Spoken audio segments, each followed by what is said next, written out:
A lot of people think Percy Jackson is just that kid from the movies, fighting mythological creatures. But the real story, the one Rick Riordan wrote in the books, is so much more than that.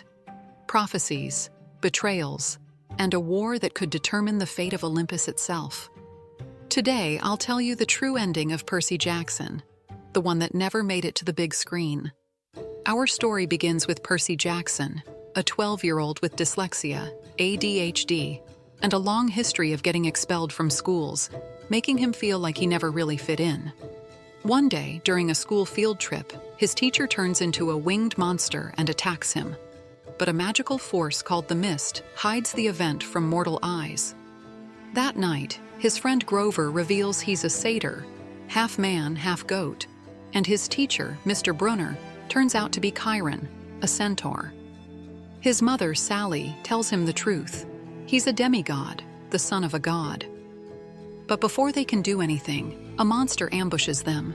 She disappears in a flash of light, leaving Percy devastated. Desperate, Grover takes him to Camp Half-Blood, a sanctuary where demigods train to survive. There, Percy meets Annabeth, daughter of the goddess Athena, and Luke, son of Hermes. A brutal monster attack reveals Percy's father must be one of the big three: Zeus, Poseidon, or Hades, whose kids are dangerously powerful. Soon, it's confirmed. Percy is the son of Poseidon. A prophetic spirit known as the Oracle gives him a quest: retrieve Zeus's stolen lightning bolt before the summer solstice to prevent a war among the gods. Alongside Annabeth and Grover, Percy travels across the United States, battling creatures like a Gorgon, whose severed head he sends to Olympus. In Las Vegas, a magical casino enchants them, trapping them in a magical trance that makes them lose days. In Santa Monica, a sea spirit gives Percy a vital clue. Deep in the underworld, Hades confronts him, accusing him of stealing another divine artifact. But suddenly, the bolt appears in Percy's backpack, revealing the trickery of the war god, Ares, who had been manipulated by a greater power. Percy defeats Ares, brings back the stolen artifacts, and rescues his mom. Back at camp, Luke reveals he was the one who stole Zeus's bolt, not for himself, but for Kronos. Kronos, the ancient titan and father of the Olympian gods, was once defeated and locked away in Tartarus, but now he plots his return from the shadows. Through demigods like Luke, he manipulates minds and spreads chaos, laying the groundwork for a war that could destroy Olympus. Zeus gets his bolt back, and peace returns. But only for a moment. In the shadows, Kronos is beginning to awaken. The next summer begins with a nightmare. Grover, the satyr, is fleeing from Polyphemus, a legendary cyclops, and hiding in a bridal shop. When Percy wakes up, he thinks it's just a dream, but danger follows him to school. The Laestrygonians, giant cannibals that prey on demigods, disguised as students, attack him with flaming dodgeballs. With the help of his friend Tyson, Percy fights back, and Annabeth arrives just in time to rescue them. They rush to Camp Half-Blood, the safe haven for demigods, but it's under threat. Two bronze fire-breathing bulls are attacking the camp's magical barrier, which is powered by a tree Zeus created when a demigod named Thalia died. Now, that tree is poisoned. Percy manages to stop the bulls and discovers that Tyson, who's somehow immune to fire, turns out to be a cyclops. Later, it's revealed that Tyson is also a son of Poseidon, making him Percy's half-brother. Percy feels ashamed, as many campers distrust Cyclopes and treat Tyson poorly. Chiron, Percy's centaur mentor, is falsely accused of a crime and expelled from camp. In his place comes Tantalus, a cruel spirit sent by the gods as punishment. Meanwhile, Percy has a dream showing Grover captured by Polyphemus in the Sea of Monsters, a treacherous ocean filled with mythological beasts. The Cyclops possesses the Golden Fleece, a legendary magical item that can heal and save the camp. Although Tantalus sends Clarice on the official quest, Percy, Annabeth, and Tyson escape camp with help from Hermes, the god of travelers. Hermes gives them a magical thermos that releases a powerful wind when opened. Soon after, Poseidon sends hippocampi, creatures with the body of a horse and the tail of a fish, to carry them to a cruise ship. But the ship is under Luke's control. Luke, who now serves Kronos. They escape in a lifeboat powered by the wind from the thermos, but are attacked by a hydra, a multi-headed serpent that regenerates each time a head is cut off. Clarisse shows up and saves them, and together, they sail into the Sea of Monsters, where their ship is eventually destroyed. On an island, the sorceress Circe turns Percy into a guinea pig, but Annabeth saves him.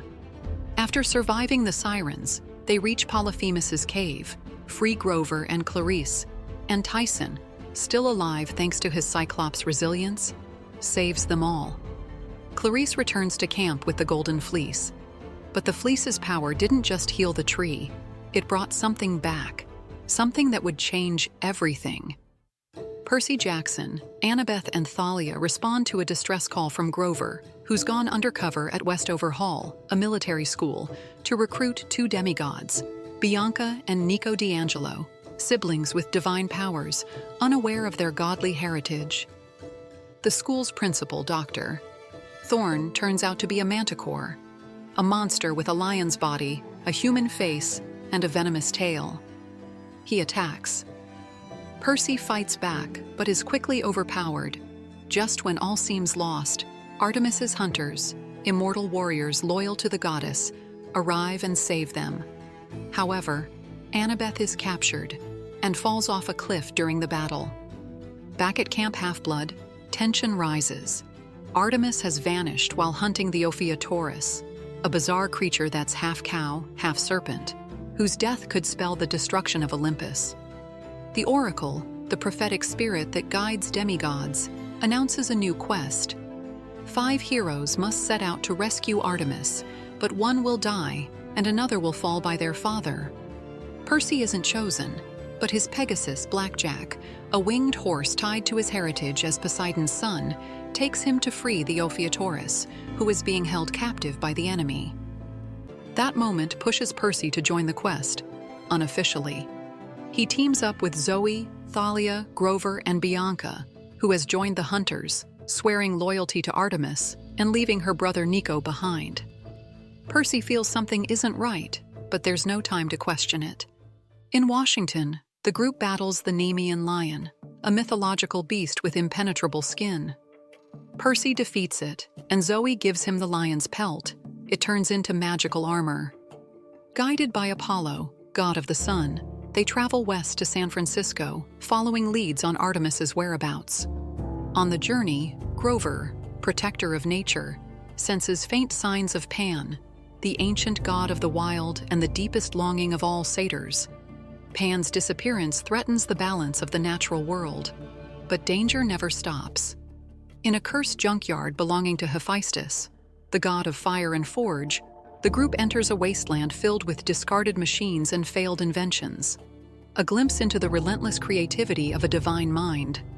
There, Bianca picks up a statue as a gift for Nico, unknowingly activating Talos, a colossal bronze automaton forged by Hephaestus. The giant awakens in a fit of mechanical rage. In a brave act, Bianca sacrifices herself to destroy Talos and save the others. Her death devastates Nico, who blames Percy. The group, burdened by loss, must carry on. At Mount Tamalpais, a sacred peak in California hiding divine secrets, they discover that Artemis is being forced to hold up the sky itself, a burden that rightfully belongs to the Titan Atlas, her ancient enemy. Atlas, who is also Zoe's father and a general of the Titans, plans to use Thalia, daughter of Zeus, to fulfill a prophecy that could doom Olympus. Luke, the hero-turned-traitor, is aiding him. Percy steps in and takes the weight of the sky upon himself to free Artemis, an act of sacrifice that nearly kills him. Zoe, deeply wounded by her father Atlas's betrayal, confronts him with fierce resolve. Though she fights bravely, her injuries are fatal. She dies in battle, and Artemis, moved by her courage, honors her by turning her into a constellation, an eternal symbol shining in the night sky. During the final fight, Luke falls from the mountain summit, his fate uncertain. With Percy's help in bearing the sky, Artemis is freed, and Atlas is forced back into his eternal punishment. Back on Olympus, the gods grow wary of a prophecy. A child of the Big Three, Zeus, Poseidon, or Hades, will either save or destroy Olympus upon turning 16. Thalia, nearly that age, joins the hunters, halting her aging and postponing the prophecy. For now. With suspicion off his shoulders, Percy returns to camp and confronts Nico. Grieving his sister, Nico unleashes his powers as a son of Hades, summoning shadows that even monsters fear. Overwhelmed by sorrow, Nico disappears into the darkness, leaving Percy with an invisible burden, guilt and fear about what's coming.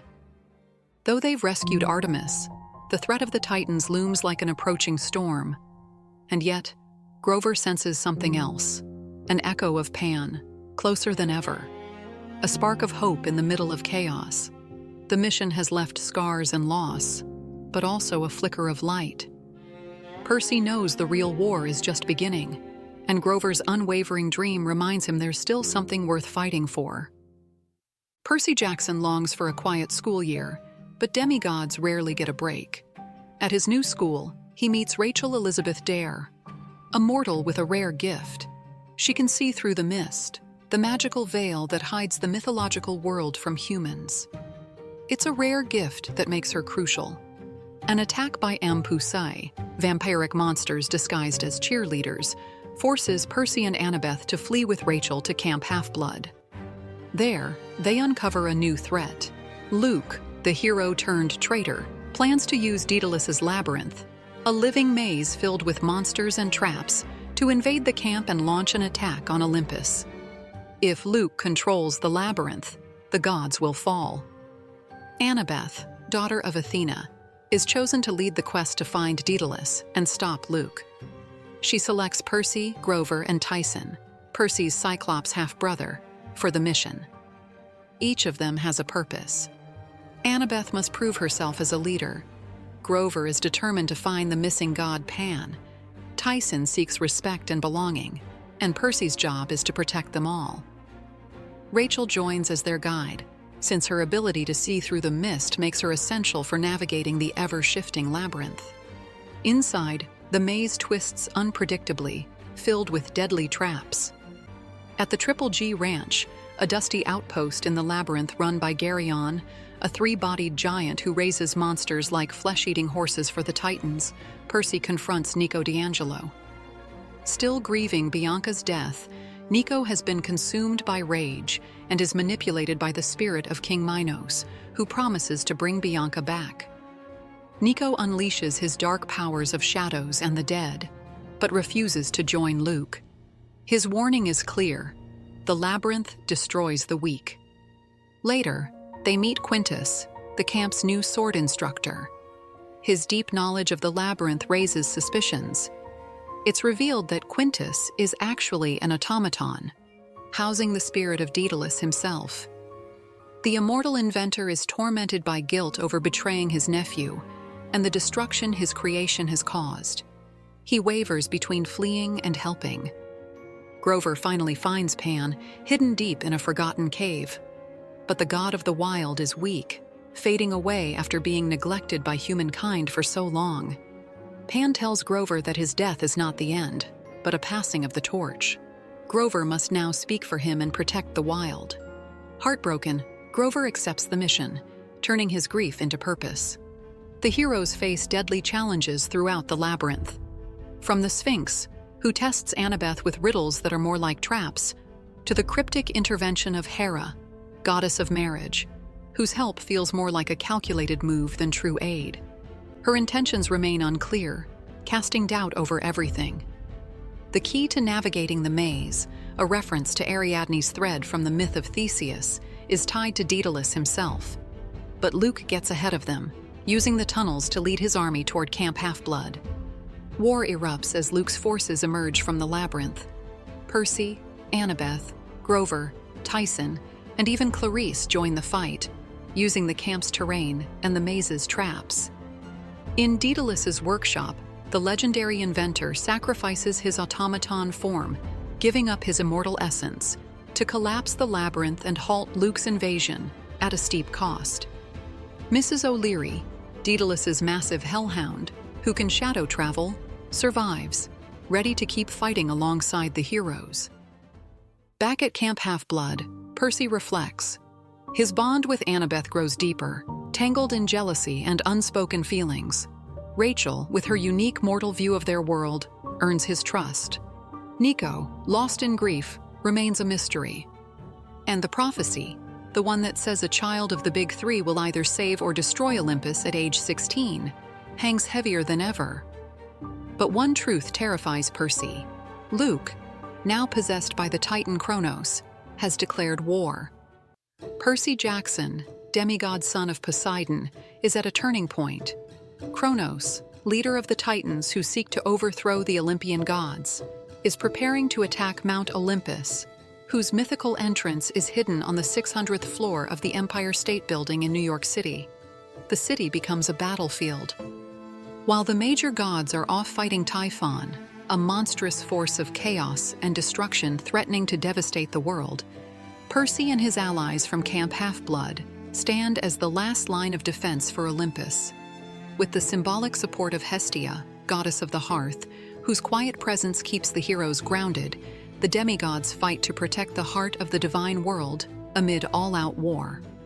At 16, Percy finally faces the Great Prophecy, an ancient prediction from the Oracle of Delphi that foretells a demigod will make a choice that will either save or destroy Olympus. Rachel, a mortal with rare prophetic gifts, helps guide Percy, revealing that this war isn't just about gods and monsters.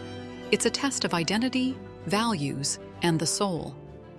At Camp Half-Blood, Percy rises as a true leader, strategizing defenses, rallying allies, and even convincing Hades, god of the underworld, to join the fight after long refusing to take sides. Thanks to Nico D'Angelo, Hades' son, Percy convinces the god to join the fight. The final battle begins when Kronos unleashes his army on New York. In a desperate move, and with Nico's help, Percy bathes in the river Styx, a sacred river of the underworld that grants near invincibility. The ritual, known as the Curse of Achilles, makes him nearly invincible, except for a single weak spot on his lower back. If anyone strikes there, he'll fall. Rachel senses that the prophecy isn't just about destruction, but about choosing between power and humanity. At the height of the war, Percy confronts Kronos, who now inhabits the body of Luke, a former friend who joined the Titans out of bitterness toward the gods. The battle is fierce. In the midst of it, Annabeth tearfully begs Luke to remember who he really is. And in a fleeting moment of clarity, Luke regains control. In an act of redemption, he stabs himself in his own mortal flaw, the spot vulnerable from his own bath in the Styx, using the knife Annabeth gave him years ago. With that, Kronos is destroyed, and Olympus is saved. Luke's sacrifice is heartbreaking, but it redeems him in the end. After the battle, peace returns. The gods, grateful, offer Percy immortality, a place among them. But he refuses. He chooses to stay human, loyal to his friends, his emotions, and everything he's fought for. Rachel steps into her destiny as the new Oracle of Delphi, ushering in a new era for Camp Half-Blood. And Percy and Annabeth share a long-awaited kiss, a spark of calm after the storm. This story is bigger than gods and monsters. It's about friendship, sacrifice, and discovering who you truly are. Percy evolves from a boy simply trying to survive into a leader who fights to protect others. Even Luke, despite everything, finds redemption. And by turning down immortality, Percy shows that what really matters isn't eternal life. It's a life lived with purpose. The war is over. Olympus is safe. And Percy? He chose life, love, and humanity. That's how the prophecy ended, and how Percy's legend began. Let us know in the comments which alternate ending you'd like to see next. And if you're enjoying our videos, the best way to support us is by leaving a like and subscribing. See you in the next one.